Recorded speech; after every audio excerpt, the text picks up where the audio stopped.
그 국정기획위원회 구성돼서 출범된 거 아시죠? 네, 알고 있습니다. 그러면 국정원에서는 파견돼 있습니까? 제가 어제 보고받기로는 어제 국정원에 연락이 왔고 그쪽 국정기획위원회에서도 국정원으로 연락하는 게 너무 어려웠다는 얘기를 들었는데 그래서 어제 다시 파견과 그다음에 보고를 다 지시해놨습니다.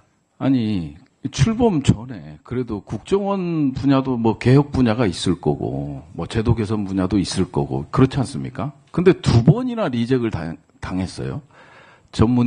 파견 전문위원을 추천했다가 2번이나 리젝 당한 걸로 알고 있거든요. 그건 저는 전혀 보고받지 못해서 들어가서 확인해 보겠습니다. 예, 그래서 국정원이 아예 빠져 있다라는 게 저는 이해가 안 되거든요. 그 점 좀 살펴주시기를 바라겠습니다. 네. 예. 좀 가벼운 질문 하나 드릴게요. 그 트럼프 대통령 이름 딴 와인 있는 거 아십니까? 트럼프 와인? 들어보셨어요? 못 들어봤습니다. 거기 그럼 오너가 누굴 것 같아요? 트럼프 아니겠습니까? 그럼 트럼프 대통령. 그러니까요, 이제 이게 정보 분석의 중요성이잖아요. 네. 트럼프는 술을 마시지 못합니다. 그죠? 그래도 술 회사는 운영할 수 있겠죠. 사업적으로. 네. 예. 제가 왜 이 말씀을 드리냐면요. 트럼프 대통령과 관련돼서 개인 성향을 가지고 미국의 어떤 국가 행위를 분석하지는 않잖아요. 그죠? 네.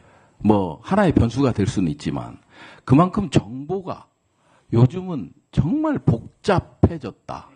그죠?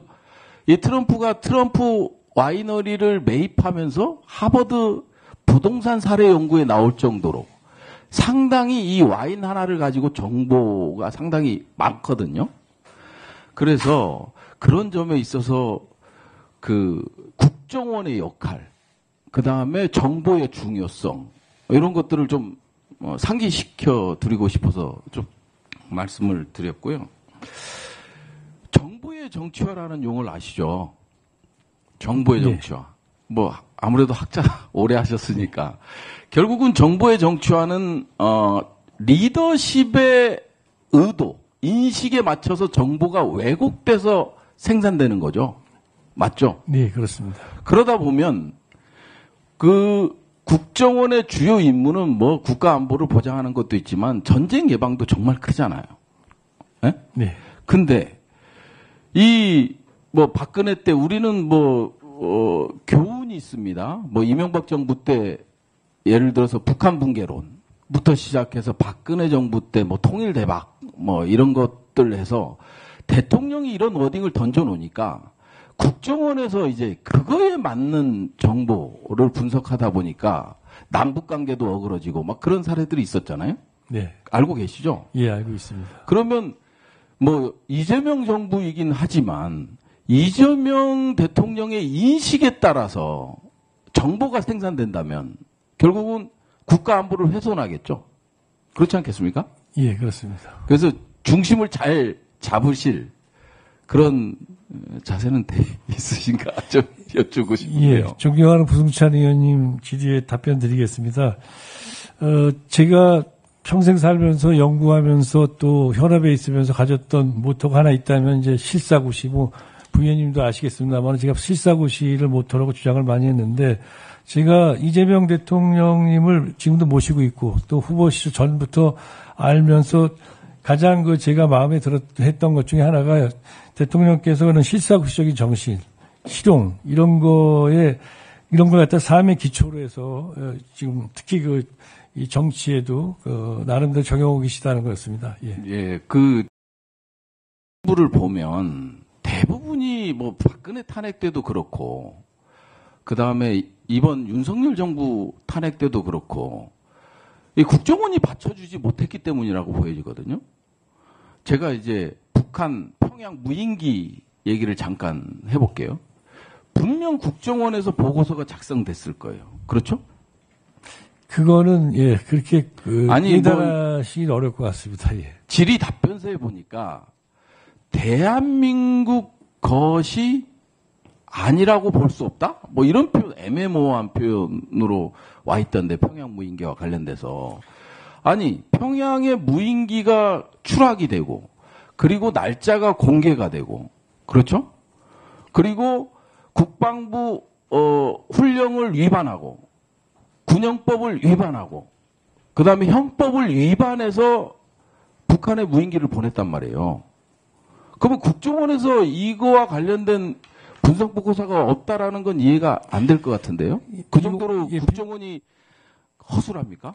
비공개 회의에서 답변 드리겠습니다. 말씀해 주실 거예요? 정말 해 주실 거예요? 비공개 회의에서 답변 드리겠습니다. 예.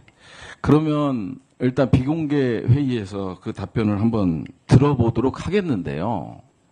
정말 모든 법과 절차를 위반해서 북한의 공격을 유도하기 위해서 평양에 무인기를 침투시켰거든요. 그런 점에 대해서가 과연 국정원은 그때 당시 어떤 역할을 했는지 저는 정말 궁금해요. 평양 방송에서도 조선중앙통신에서도 다 나왔고 그때 과연 국정원은 어떤 보고서를 만들어서 리더에게 대통령에게 보고를 했는지 이게 좀 궁금하고요. 지금 국정원의 아까 대공수사권 얘기도 했습니다마는 국내 정치 문제의 개입과 관련된 우려가 있습니다. 그죠? 국정원의 국익정보국이 있죠. 네. 국은 아니고 단 수준에서 있습니다. 단 수준에서요. 네. 예. 그게 이제 불만들이 좀 많아요. 그리고 신원조사센터 있죠. 원래 신원조사센터가 문재인 정부에도 있었어요.